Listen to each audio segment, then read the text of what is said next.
Ladies and gents, yes, sir. We back on dry land. Yes, sir. We're back. All things covered with yours truly, Pat Peterson, Bryant McFadden, coming to you live from the studios of All Things Covered. Right? Last week, we were out in Phoenix, Arizona, enjoying the sights and scenes.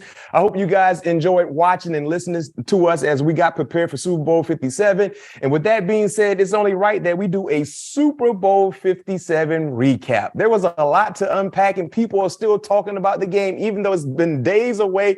38-35 win by the Kansas City Chiefs. Pat Mahomes he just achieved his second Super Bowl in 5 years. Andy Reid, the same as the head coach, Pat P. We all watched that game, an enjoyable game, back and forth affair, seeing the two best teams in the NFL go at it for 4 quarters. There's a lot to talk about, but with you playing in the secondary, I think the best question to you, was it an official holding call, or was it right to throw a flag in that situation? Pat P. Now, James Bradberry did the unthinkable and just came out as a professional, said he held him. Which he did. I applaud him for being so straightforward, extremely, fast coming off the football field. But do you believe that holding by James Bradberry warranted a flag? Man, much as I hate to go against my DBs, that was definitely a holding call, because I'll never forget, I got that same holding call, almost the same exact route, the jerk route. Mm-hmm. Or it was almost like a whip route. In and out. Against Julio Jones, 2016, if I'm not mistaken, in the red zone, almost ran the identical route. Mm-hmm. But I didn't pull or turn him. I just had my hands on his waist. Mm-hmm. He didn't turn or anything. They called me holding for that. So when I saw the Bradberry play, I was like, damn. I immediately went back to 2016. I said, mine wasn't that egregious, but yeah, they gonna call him for that one. Yeah.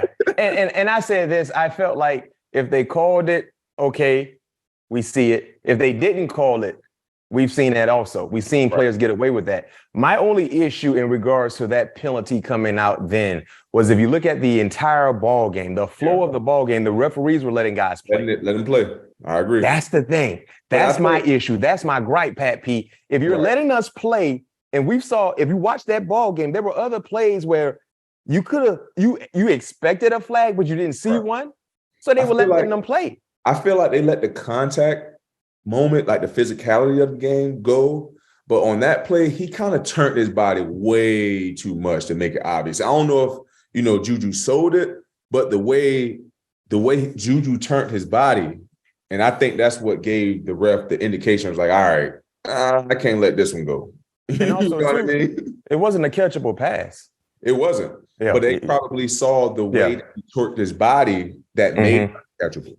Yeah. And I understand, Philadelphia, their fans will be complaining, deserving so, because I see it from both sides. But that's the nature of the beast. One play, as coaches will always tell, they always tell us, Pat P, one play don't determine the win, the outcome of a ball game. You have 4 quarters to put together a series of plays to be able to be in position to win. One thing that people have really been talking about, one clip we were able to provide from last week's episode out in Phoenix, was our very own Pat P. I asked you personal questions in regards to Super Bowl 57 being indoors in State Farm Stadium, if I'm not mistaken. That's the name of the stadium. And you kind of gave us some insights on things to look for. Mm-hmm. And you talked about the turf, the slippery nature. And watching that ball game, Pat P, guys were slipping left and right. Yeah. How did you know the field was going to be an issue? Mac, I played there for 10 years, and it's always been an issue. And I never forget. I used to always go to the owner, Mr. Bidwell. I'm like, man, Mr. B, like, I understand that we changing the grass, because they always change the grass like right after October for the ryegrass to come in. So I'm like, and it's always, that's when the weather started changing. So I'm like, yo, Mr. B, because the beginning of the season, the field is money. I mean, it's tight, it's dry. You rarely see anybody slipping in the beginning of the season because it's dry and it's hot as heck out there. So I was like, yo, Mr. B, like, why won't we, this when I was with them at the time, like, why won't we find a way to put a heater system inside the turf? Because I'm like, how is it possible that, we go to Green Bay in the middle of December and we have better footing there than we do at home? Yeah. Because of the field moving in and out of the building, the moisture is getting trapped, in the soil. So that's why the surface is not dry. It's not dry enough. It's not drying out. It don't have enough time to dry out. So I think I proposed to him, I was like, I think you guys should put a dryer system in the field, like under the surface, so we don't have these problems in the second half of the season. Because if you go back and you played there every year, second half of the season, the grass, the ryegrass came in. Like I said, and in Glendale, that ryegrass is a longer blade. And the reason I know that, I saw a couple of comments talking about I know a lot about grass. I am a golfer, and I was building a home, and I had the opportunity to test out all the grass, the Zoyas and the Bermudas and all that stuff. So that's how I have a little bit of knowledge on grass. But with that ryegrass in the second half of the season, it's a longer blade, so it lays down and it's less traction, especially when it's wet. Man, that was great. That was great insight, Pat P. And I don't know if any of the players from either side got an opportunity to watch our podcast last week or listen to it, but if they heard anything to the degree you explained, they'd have been well prepared, more prepared than what we saw, because guys were slipping left and right.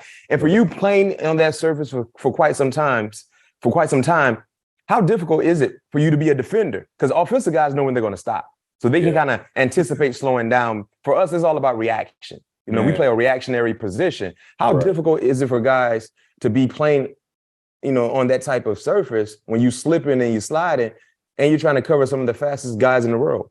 It's very tough because, like you said, as defensive players, like we're always like bending a corner, like always on the balls of our feet, trying to, either break on a route or as a defensive end, come around the edge. If it's a linebacker running sideline to sideline. So we're always making that roundabout, movement. And when we have to do that, in a reaction time, don't really know when we're going to do that. It makes it harder for us to have traction versus a receiver where if they're running a dig route, they know they got to break at 10 yards. So they can, shorten their steps up a little bit more to make sure that they have better traction. But as a DB, as a defender, it's always tough because, like you said, we're reacting. So we're kind of anticipating when those guys are going to break. And when we are reacting, it's those fast movements, that you have to be able to, make. And when you are making those fast movements, that's what can, cause, your footing not being right, or you're breaking off your own foot, or you're breaking off the inside of your foot. A lot of things can go into that versus having a dry surface. Did you think that the slippery surface put one team in an advantage and the other team in a disadvantage? Because we have some numbers here, some cool numbers coming from Ali Connolly, posted on Twitter that he tracked the slippage. I didn't even know that was a thing. You can track the slippage of players, right? I didn't know. Yeah, I saw somebody slip about to celebrate. Yeah. Isaiah Pacheco, he was going to do his little dance, and he slipped on the way trying to do his dance, right? So the Eagles slipped on 38% of Patrick Mahomes' dropbacks. The Chiefs slipped on 14% of Jalen Hurts' dropbacks. So it seemed like the Eagles were slipping way more than the Chiefs. And I did notice this too. I don't know what the guys in the secondary for Kansas City, but I noticed a few of their linebackers, they had 7 studs in. And for our listeners and viewers that don't know what 7 studs are in regards to cleats, it's the length of the cleats. They're longer cleats. They're actually screw-ins. Most guys, especially playing in an indoor type setting, you use molded cleats. Right. But when you're playing outside, like for us in Pittsburgh, when it's cold outside, the turf is slippery. It's hard to get good, solid traction. We will wear 7 studs. Mm-hmm. So I don't know. And also, too, I forgot about this, Pat P. Remember, the first game of the season, Kansas City played Arizona. So they already played in Arizona. Yeah. But so it makes sense now with Philly slipping more than Kansas City because they were already a little familiar playing with that surface, even though it wasn't as slippery then, as you mentioned, because it was early in the season. But they were kind of anticipating some slippage, to say the least. Yep. Yeah. So that makes sense. Now, let's transition to the guy. Now, last week, me and Pat P had a real good conversation, barbershop talk. Boy, it felt like we was in a barbershop, Pat P in one chair, I'm in the other chair, and we going back and forth about GOAT-like conversations, right? GOAT-like conversations in regards to Money Pat Mahomes, as I like to call him. I call him Money because he's money. Yeah. Pat P. What does this do, the win? What does this win do for Pat Mahomes' legacy? Now, I want to hear your answer. Then I'm going to talk about some of the things I thought of last week and how I feel now. So, what does this Super Bowl, two Super Bowl wins, right? What does this do for his legacy? That put my guy Patty in that, the tiers you was talking about. I was talking tiers, yes, tiers. Yeah, before we jumped on the show, that put him in the upper echelon tier. One to win 2 Super Bowls in 5 years. To have all these passing records, breaking legends passing records within 5 years is remarkable. Like, I don't think we've ever seen anything like that in our league, from him just start to finish, even as a rookie. Like, this dude came in as a rookie firing up the league. He did. And in 2018, he threw 50 touchdowns. That's what I'm saying. To see what he's doing now, it's only going to get better. And like I said last week, he is putting himself in position to be in the AFC Championship every year as long as Andy Reid is his football coach. No question. They go hand in hand. They're the perfect couple. And to see him come back after he banged up his injury the first time and made that gutsy, it was second and something, and made that gutsy 21-yard scamper. Run. Looked like a dog was chasing him, boy. He hit that head back. It was all guts and glory. Yes, it was. And I loved every bit. He looked like MJ with his tongue hanging out of his mouth out there, man. Hey, the boy put his cape on. It was happy. It was a great sight to see. And so I'll go back to our discussion a week ago. If you guys missed it, please tap into our feed. We had a good discussion, and all I was saying was, based on the talent. You didn't say this. You was trying to say this, but you didn't. But I was just saying, based on the talent that Pat Mahomes has shown all of us that he has, the structure of everything that's surrounding him, and I think, and I asked you, that's why I asked you, one of the more talented quarterbacks of our generation is who? Aaron Rodgers. Aaron Rodgers. And that's why I asked you that question in comparison to Aaron Rodgers and Pat Mahomes, the more talented guy. You said Pat Mahomes is, right? Yes. Mm-hmm. And I'm like, based on that, if Pat Mahomes if he finishes his career with one championship, I think that's a bit of a disappointment based on how good he is, how talented he is. Yeah. Now, that's not even a discussion anymore, because I felt like that talent should warrant more than one championship. Now all I was also stating, there's tiers to great quarterbacks. There are a lot of great quarterbacks that have played the game. A lot of great quarterbacks. The greatest of the greats, you got to start with Tom Brady, right? Mm-hmm. You got to start with Tom Brady. You know what I mean? When you talk about a guy like Drew Brees is a great quarterback, all-time great, first ballot Hall of Famer, but I don't think he's in the same tier as Tom Brady. I mean, clearly Tom Brady or Peyton Manning, right? So Pat Mahomes was like in that tier before winning that championship, in my opinion, of the Peyton Mannings of the world. Oh, I thought you said Drew Brees earlier, but yeah. No. He was in that Peyton Manning tier, gotcha. Right? Because I think Tom Brady is in a different tier than Peyton Manning. Yeah, for sure. Right? Yeah. Now, with that win and how he did it, the team he did it against, he's in a different tier now. He's surpassed Peyton Manning. Yeah. And my top 3 quarterbacks, in regards to the quarterbacks that I've watched, I didn't see Terry Bradshaw. Mm-mm. Terry Bradshaw got 4 of them things. I know. Like, that's a dynasty. Yeah. Now, Terry Bradshaw also played with 11 Hall of Famers. Yeah. Right? But you can't discredit him because he still won. He still won. I didn't see Terry Bradshaw play. The guys that I watch, I'm a big-time Dan Marino fan. Unfortunately, Dan Marino couldn't get that championship. Me too. But it wasn't solely his fault. He just couldn't get it done. Yeah. But in regards to the quarterbacks that I watch, my top 3, and let me know, Pat P, how you feel. And for you guys watching us on YouTube, please hit us in our comment section. The same can be said for our listeners on podcasts. My top 3 will be Tom Brady, right now, Tom Brady, Joe Montana, Pat Mahomes. That's not a bad top 3. That's my top three. That Joe Montana is never lost. Yeah, Joe. Just never lost. I don't think Joe Montana threw an interception in a Super Bowl. Yeah, that was a bad dude too. Yeah, I like that. I like that top three. That's my all-time quarterback list right now as we see today. Now, granted, things can change in the next 3 or 4 years. Who knows?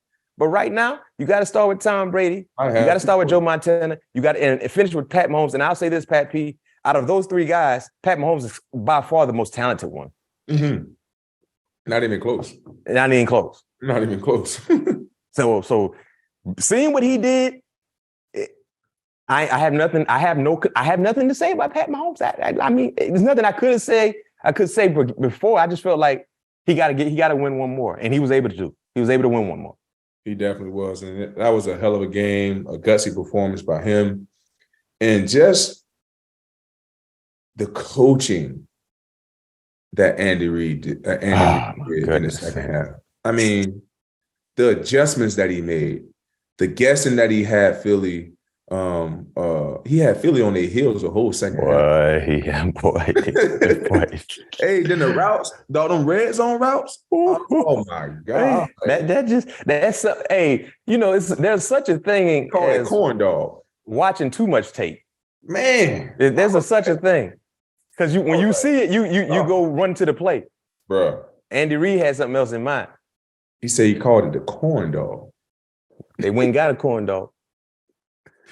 He ran it twice and scored. That's what I'm saying. On both sides of the field. Hey, Pat P, that Andy Reid hell, boy. No doubt about it. Hey, and that's a big part in what I was saying last week when you talk about having that type of talent for Pat Mahomes and being coached by Andy Reid. Man. Come on, man. Every year. No question.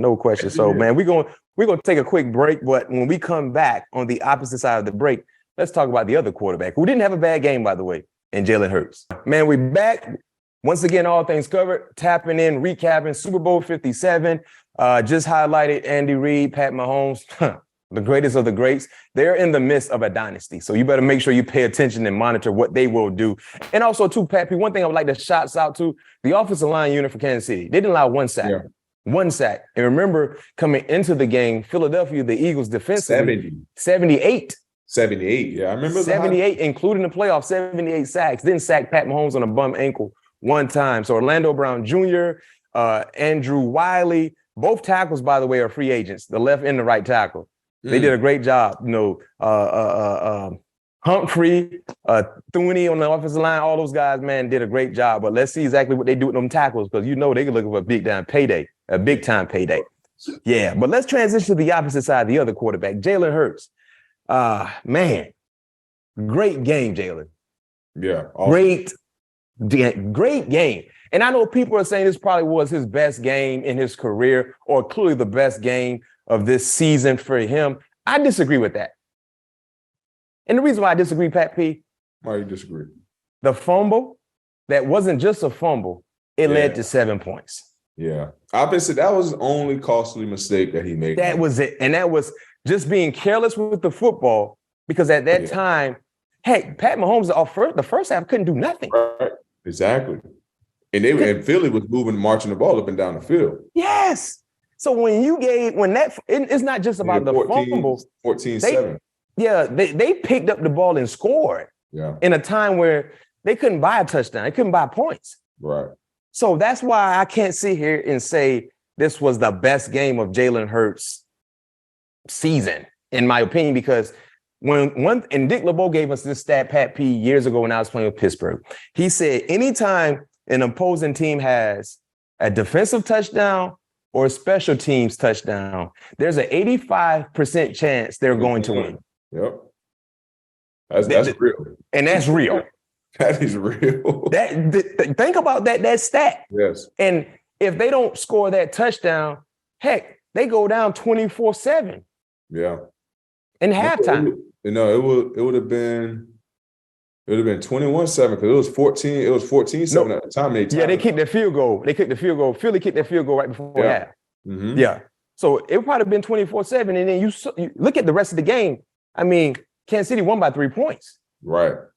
So that's why I can't say, like I said, it was a good game, but it wasn't his greatest game, because anytime you have that type of situation, when you allow Pat Mahomes to score points with him not being on the football field, that's not good. Yeah, that's not good at all. That's always, like you said, when a defense, if a team allow a defense to score or a special team score, there's a high probability that that team is going to win that football game. And when I saw that, I'm saying, because I'm always thinking of if I was in the game, or I'm always thinking of things that coach be talking about on those Wednesday meetings, or those Friday meetings with the team, and talking about the referees and things like that. I always revert back to those moments, and I'm like, yep, with them scoring, and it's going to be kind of hard for them to pull this game out, because the number says, just like I told you, because who scored before halftime?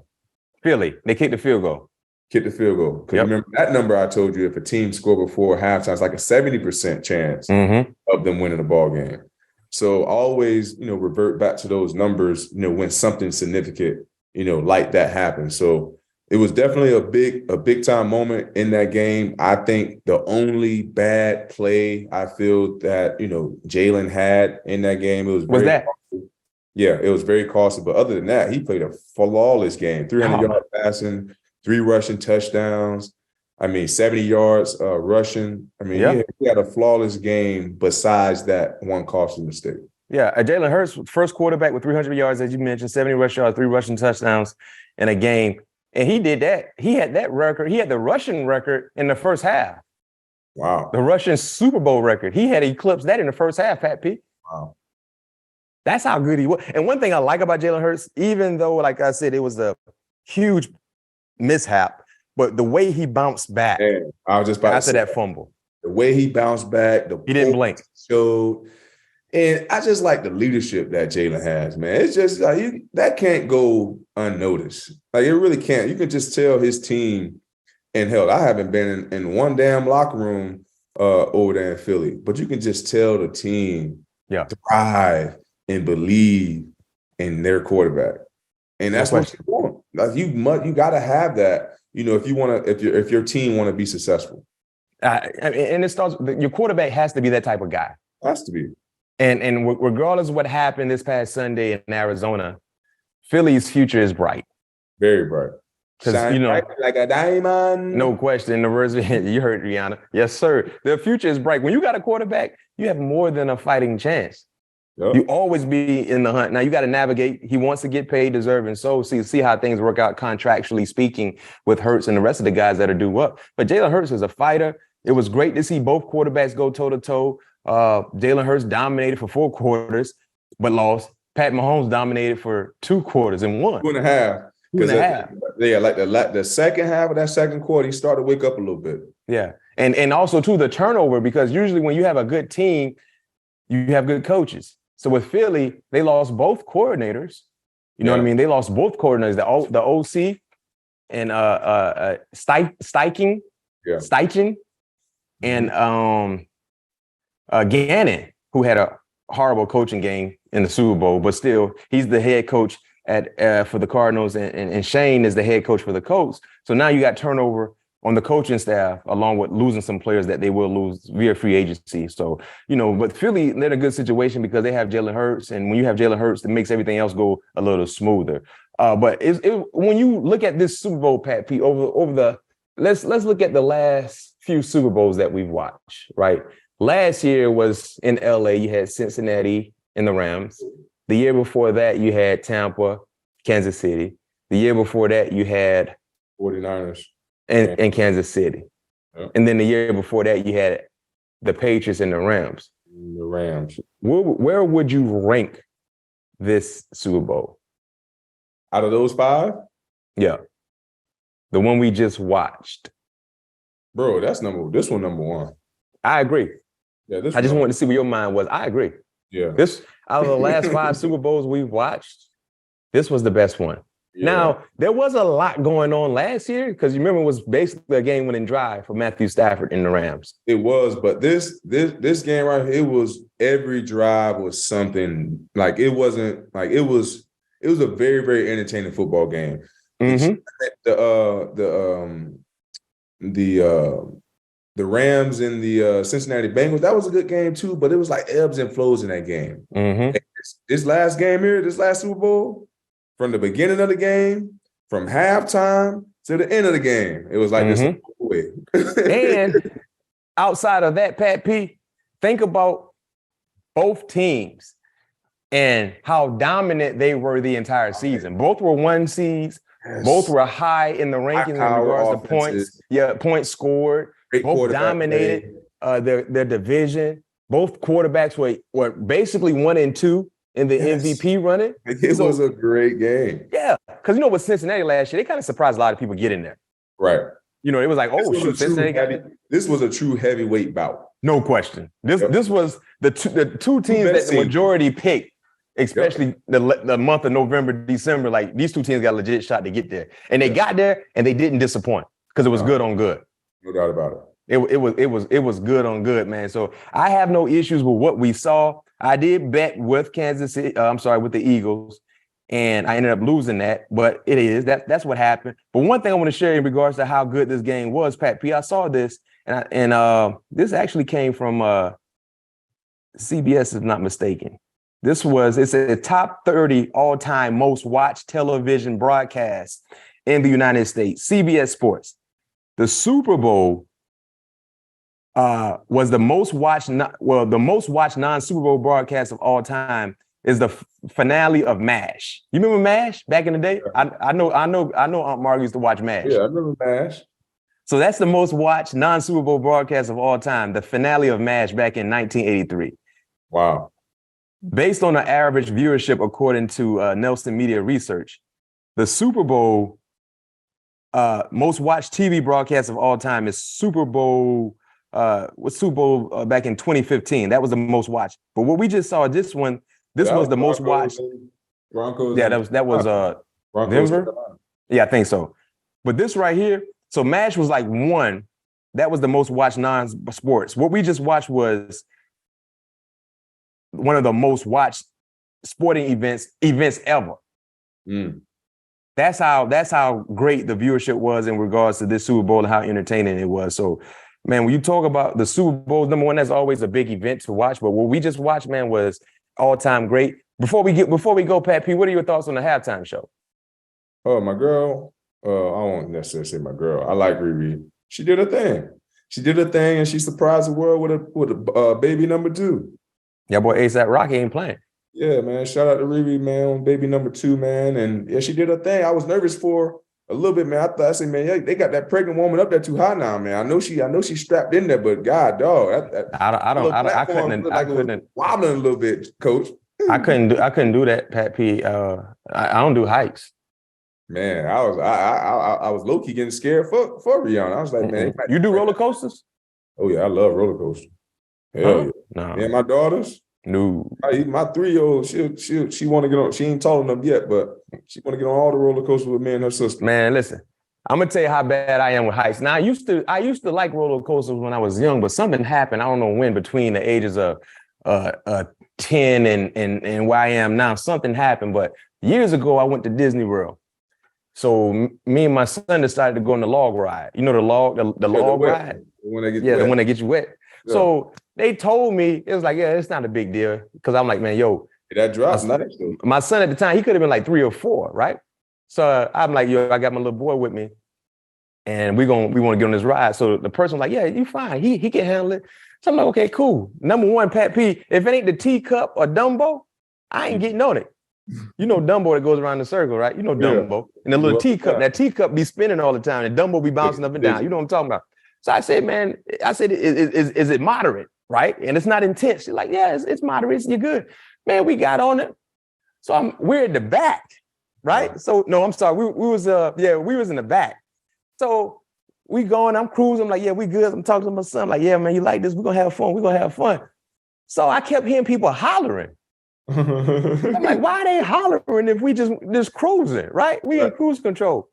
Man, we started going up. I'm like, oh, shoot. I say, man, they done tricked me. So I'm getting in, man. I'm trying to brace myself. So my little boy, he getting nervous. He trying to put his head in my lap. I said, get out the way. I put my head in his lap. because I didn't want to see it. And Pat P, he talking about that. I said, man, move out the way. So I put my head in his lap, man. I said, man, I can't watch what the hell is it. So they caught a picture of us. He trying to hide, but I'm hiding in his lap. I don't do roller coasters. You don't do roller coasters. No, sir. I'll watch. I'll sit on dry land and watch. I'm not getting on roller coaster, man. But hey, Riri did a thing. It was a great Super Bowl. We had great content all week long. If you missed anything that we was able to do, check it out in our feed. We had big time interviews with Deion Sanders. We had T. Higgins. We had Micah Parsons, of course, Pat P, Kobe Durant. Man, we had a lot of quality sound content for you guys who didn't get an opportunity to see. It's right there in your feed. Pat P gave us some sound insights on what he thought was going to happen that came to fruition. And we keep delivering. So just continue to get ready for this off-season ride. Right now, everything is real cool. It's cool, collective, and sound right now, but free agency will be kicking off sooner or later. So we're going to see what's next with our guy, Pat P. Who, as he stated, he'd love to go back to Minnesota. Brian Flores just had a press conference today as well, talking about, his excitement for being with the organization. So we'll see what's in detail for Skol Nation. But Pat P, man, you were right. You picked the Chiefs. The Chiefs won. I picked the Eagles. I lost. I should have listened to you. I'm glad we didn't have a bet neither. You didn't want to bet. I tried. Oh, I knew something. Hey, I must have knew something, right? Yes, sir. Patty Mahomes, man. My guy, Patty Mahomes. Hey, top three. If Pat Mahomes is not in your top three list of quarterbacks of all time, stop drinking. Stop drinking, baby. No question. All right, Pat P. See you when we see you. All things covered. Peace out. Peace.